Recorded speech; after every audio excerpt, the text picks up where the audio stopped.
Hey, hi, praise the Lord. Hope you're doing good.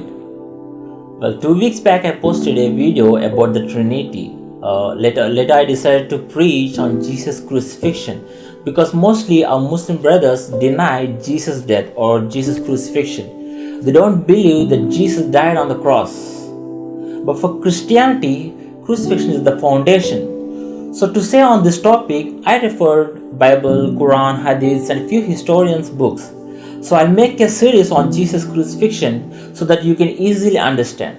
For now, I'll show you historical evidences about Jesus' crucifixion. Before going into it, I want to clarify as everyone knows that Jesus died in 33 AD and the New Testament 27 books of the Bible was written within 100 AD and the Quran written after 632 AD which denies Jesus' death.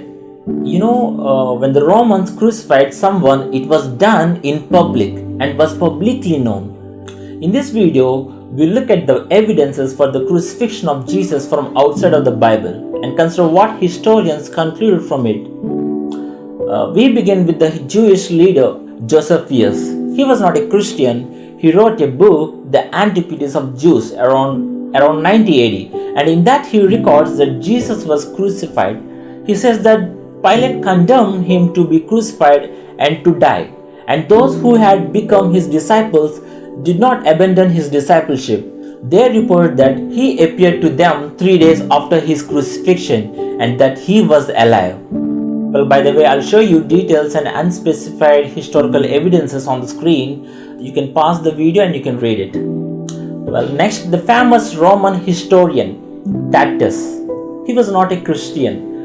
He wrote a book, Annals, about the history of Rome. In that, he records that Jesus was died by the sentence of Pontius Pilate. Marabar Serapion, a Stoic philosopher from Syria. He is well noted for a letter he wrote in Aramaic to his son. It happened when the Romans had destroyed Mara city in a war around 73 AD, and Romans taken this philosopher to prison along with others, and he wrote a letter from prison to encourage his son to pursue wisdom. In that letter, he says, "What advantage did the Jews gain from executing their wise king? It was just after that their kingdom was abolished." Even though he didn't mention specific name, every scholar agrees that it was Jesus. Even the Jewish Talmud book preserves the history of the Jews who rejected Jesus. It gives their account of the death of Jesus and says he was hanged, that is, hung on the cross. When we read the Bible in Gospels, we'll know that when Jesus was on the cross, earthquake occurred and the whole sky became dark in daytime from 6th hour to 9th hour according to Jewish time. If I had to say according to our time, it's 12 p.m. to 3 p.m. So even about that darkness which occurred in daytime during Jesus' crucifixion was mentioned by historians like Philippon. He's the astrologer. He says the darkness that occurred when Jesus was crucified, nothing like it happened before. And in the same way, Thallus and the Phlegon of Tralles says that darkness occurred when Jesus was on the cross. Till now I showed historians only during 35 AD to 200 AD.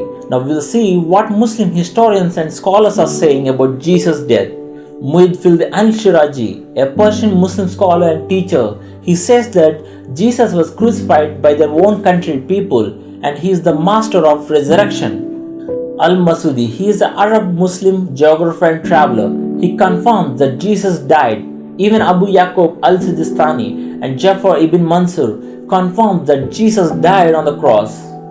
When we read Matthew 27 from 62, we'll find that the chief priests and elders asked Pilate to guard the Jesus tomb with Roman soldiers. So Pilate ordered soldiers to guard Jesus' tomb. So even about this event, the Muslim philosopher Ikhwana al-Safa from Iraq, he says, "So Jesus went the next day and appeared to the people and summoned them and preached to them until he was seized and taken to the king of Bani Israel.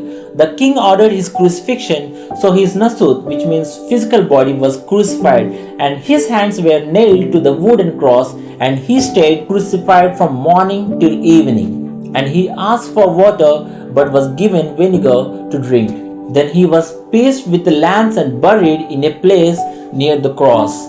while 40 troops guarded the tomb. And all of this occurred in the presence of the disciples. When they saw him, they knew that it was he certainly and that he had not commanded them to differ about it.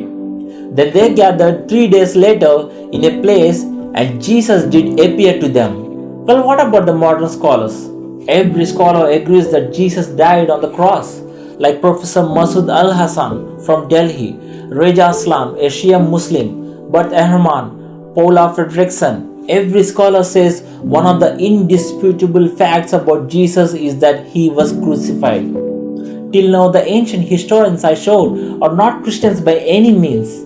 The scholars who studied the life of Jesus, regardless of whether they are atheist, Buddhist, agnostic, Hindu, Muslims, Christian, it doesn't matter.